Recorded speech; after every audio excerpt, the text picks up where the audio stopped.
Start.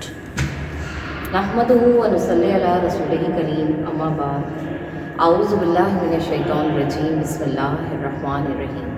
Rabbi इश्रह ली सदरी व यस्सिर ली अमरी वहलुल उक़दतम मिन लिसानी यफ़क़हू क़ौली। आज जिस मौजू पर मुझे इज़हार ख़याल करने का मौका मिला है वो है सफ़रे मेराज।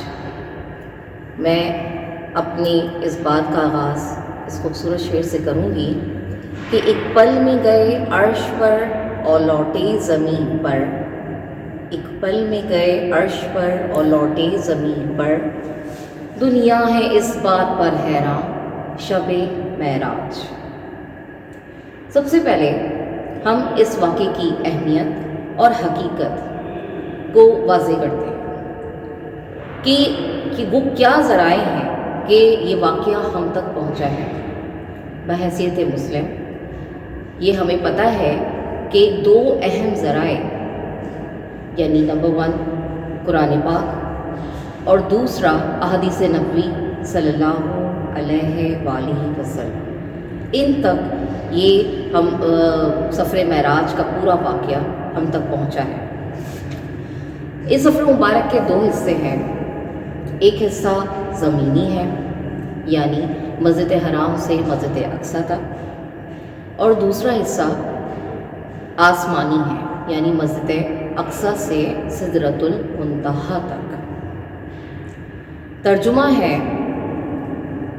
पाक है वो ज़ात जो ले गई रातों रात अपने बंदे को शब के एक हिस्से में मस्जिद हराम से मस्जिद अक्सा तक, जिसके माहौल गिरदो पेश को हमने मुबारक बनाया ताकि हम दिखाएं उसे अपनी निशानियों में से कुछ निशानियाँ।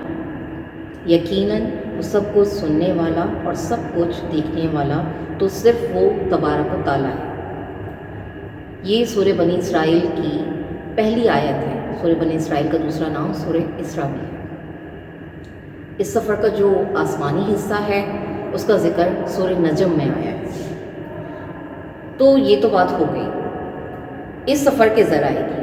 लेकिन जब हम इसकी अहमियत और मकसद और अक़ली तकाज़े की बात करते हैं तो आजकल के दौर में अगर हम अक़ली तकाज़े का ज़िक्र करें तो AI जैसी टेक्नोलॉजी से घंटों का काम जो हम मिनटों और सेकंडों में कर लेते हैं, तो क्या अल्लाह ताला ने जब अपने बंदे को रातों रात सफ़र ही करवाया तो ये चंद मिनटों में नहीं हो सकता?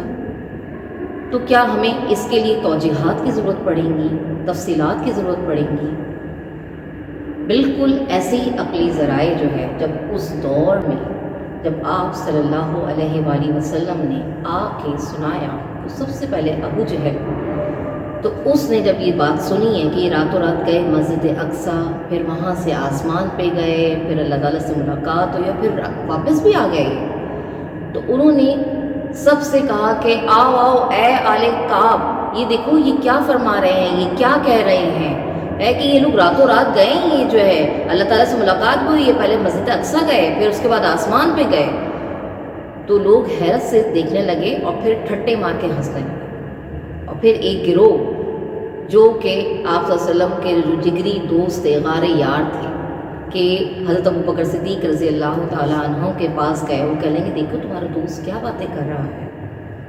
तो एक दफ़ा तो उन्होंने बोला कि ये बात आप सल्लल्लाहु अलैहि वसल्लम ने की? उन्होंने बोला हाँ। फिर ठीक है।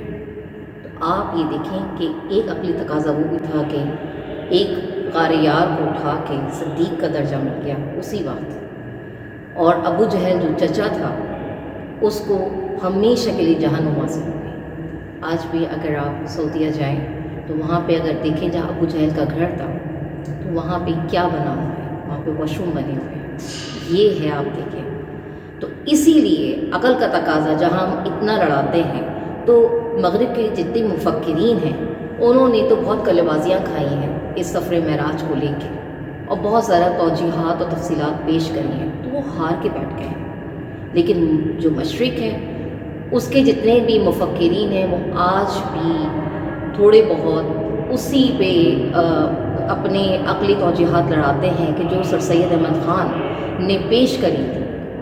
सर सैयद अहमद ख़ान एक बहुत बड़ा नाम है, लेकिन उन्होंने भी जब اس مسئلے میں آ کے عقل لڑائی تو وہاں بھی ان کو گمراہیوں کا سامنا کرنا پڑا، اور وہی گمراہی آج کے مسلمانوں میں ہے کہ انہوں نے بھی بہت عقل سے کام لیا، انہوں نے کہا کہ یہ تو ہو ہی نہیں سکتا ہے۔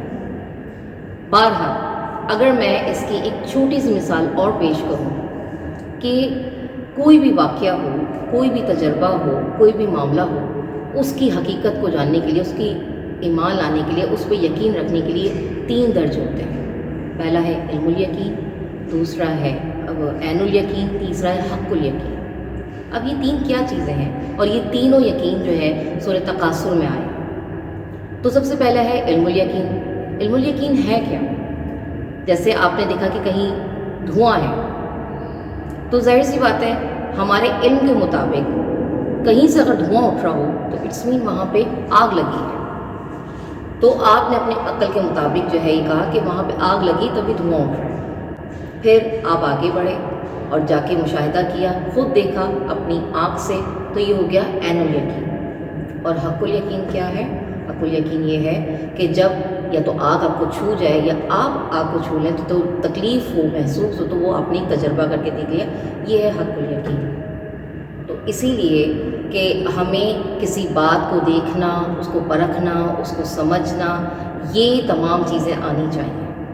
اور آپ یہ دیکھیں کہ انبیاء اور رسول جو ہے اس درجے پہ تبھی پہنچتے ہیں جب ان کو مشاہدات کرائے جائیں، جب ان کے ساتھ معجزات ہوں۔ تو اس لیے یہ سفر معراج ایک معجزہ تھا، ایک مشاہدہ تھا آپ صلی اللہ علیہ وسلم کو دکھانے کا۔ اور آپ صلی اللہ علیہ وسلم جب اس سفر سے واپس آئے ہیں اور انہوں نے یہ تمام چیزیں بیان کی ہیں، تو اب ہمارا کیا کام ہے؟ اس کا مقصد کیا ہے اس پورے سفر کا؟ اس پورے سفر کا مقصد یہی ہے کہ ہم آپ صلی اللہ علیہ وآلہ وسلم کی سنتوں پہ عمل کریں، اس پہ بیرہ مند ہوں، اس کو دیکھیں، والدین کی فرما برداری، اساتذہ کرام کا احترام، جھوٹ، دغا بازی، دھوکہ، فریب، یہ تمام چیزوں سے ہم اجتناب کریں اور اپنی زندگی کو ایک ایسے موڑ پہ لے کر آئیں کہ جس سے اللہ راضی ہو جائے، ایک بڑی منزل کے مسافر بنیں کہ جس کا انجام جنت ہو۔ تو ایک دفعہ پھر میں یہی بولوں گی کہ ہم سب کو اللہ تعالیٰ اپنے راستے پہ لگا دے، ایسے کاموں میں لگا دے کہ جس سے اللہ تعالیٰ راضی ہو جائے۔ آپ کی سماعتوں کا بہت بہت شکریہ۔